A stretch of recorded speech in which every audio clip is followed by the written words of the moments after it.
Hi, I'm Tim. Welcome to Watchbox, and thanks for logging on. If you love this watch, email me, tmosso@thewatchbox.com. It's in the description below. Your purchase and pricing email question line for buying this or any watch you see on any Watchbox platform. Email me directly, tmosso@thewatchbox.com. When a watch like this shows up on my desk, it's going to be a good day at work.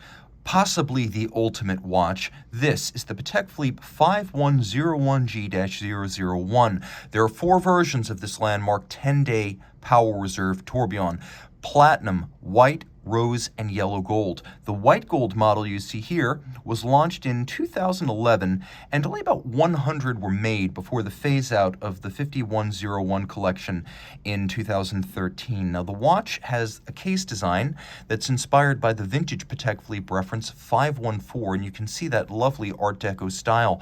The timepiece in white gold, again, only about 100 of these made in white gold with the blue dial. It's 12.2 millimeters thick, so quite slim, 51.7 millimeters from lug tip to lug tip. It is 29.6 millimeters wide, not including the crown, and then it has a lug spacing of 20 millimeters if you want to accessorize with a different strap color. This watch wears beautifully on my 16 centimeter circumference wrist. You can see it's broad, but not ungainly. It's not thick either, as it slides easily underneath the cuff. It's only about as thick as a Rolex Daytona, with a triple stepped flank that slopes up so a sleeve can easily slide over its surface.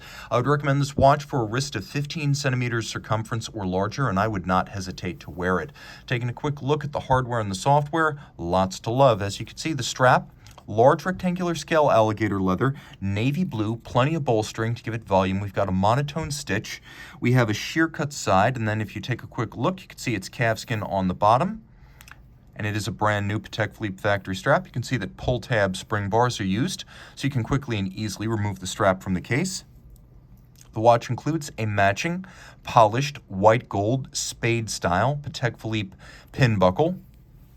And you can see the wonderful sweeping arcs of the gadroons or the strakes or the tiers of the case.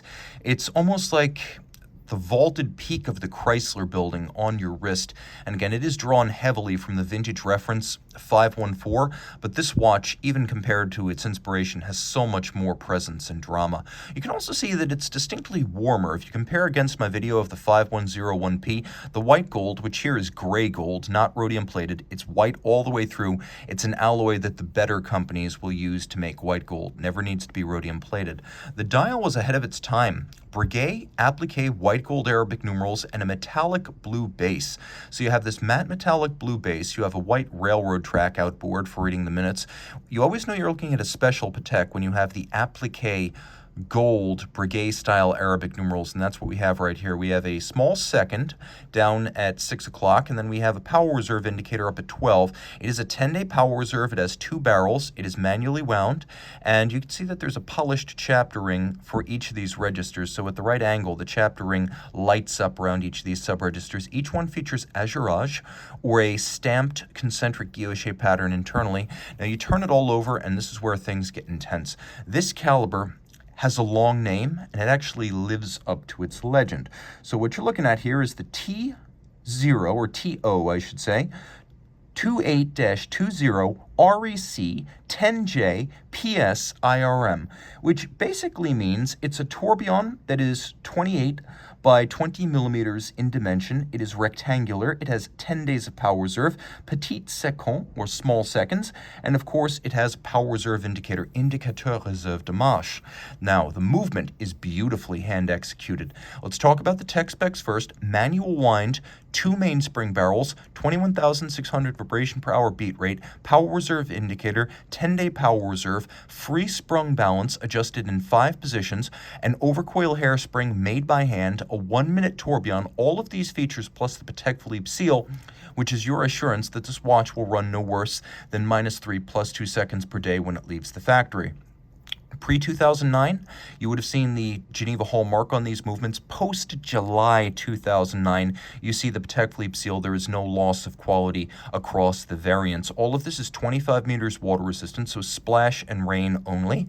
And then you can see it is beautifully set up, as the pivot jewels are set in gold chaton, as you would have found on pocket watch movements.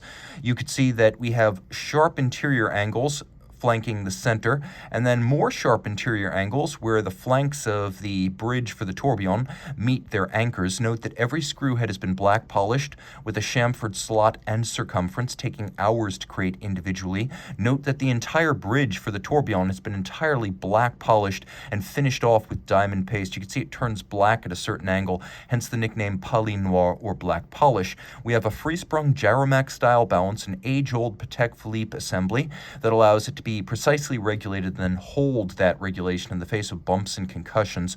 We have perfect mirrored finishing on the complete rounded bridge. We have black polish on the tourbillon cage itself, beautifully luminous and broad Côte de Genève, and then satination on the wheels with engine turning on the base plate. This is as good as it gets. Reach out to Tim Mosso at thewatchbox.com for purchase and pricing details.